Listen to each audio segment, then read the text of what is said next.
СДСМ обвини дека извештајот на Европската комисија е најлошиот во последната деценија. ВМРО ДПМН е порач, вакви и слични извештајчиња ќе има се додека нема решение со Бугарија. Лидерот на опозицијската СДСМ Венко Филипче ја обвини владата дека е причина во застојот на реформите и дека европскиот пат е само празна реторика.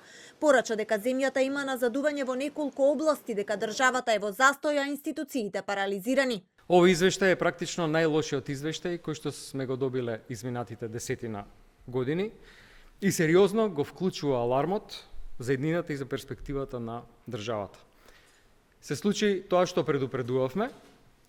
ВМРО ДПМН успеа да за 1,5 година не стави во групата со Косово, со Босна и Херцеговина, со Молдавија, со Украина.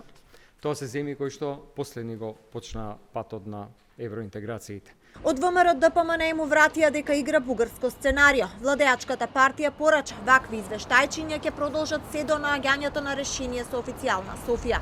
Македонија ќе продолжи со реформите без разлика на диоптријата која е јасна, а тоа е дека извештајот како многу пати во минатото и во други земји се користи како дел од политичките условувања, притисоци и динамика на земјата, но за нас е јасно дека вакви и слични извештајчиња ќе продолжат се додека не се најде решение со Бугарија. Но и покрај тој негов аспект, извештајот сметаме дека е одличен. За експертите пак извештајот од Брисел е предупредување до Македонија. Не треба да занемариме дека на суштествено, не би го нарекла веќе ни техничко ниво, бидејќи често пати кога велиме техничко го подценуваме.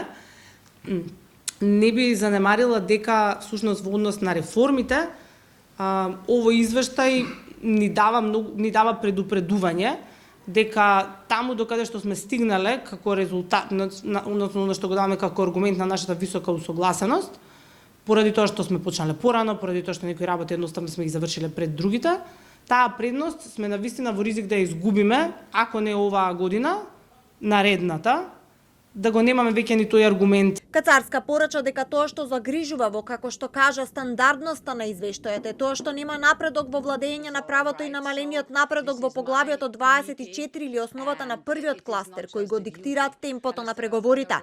Извештајот за напредокот на Македонија вчера беше презентиран во Брисел, а беше нотирано дека Македонија не направи чекори за усвојување на уставните измени, но и дека има сериозна загриженост за корупцијата во земјата.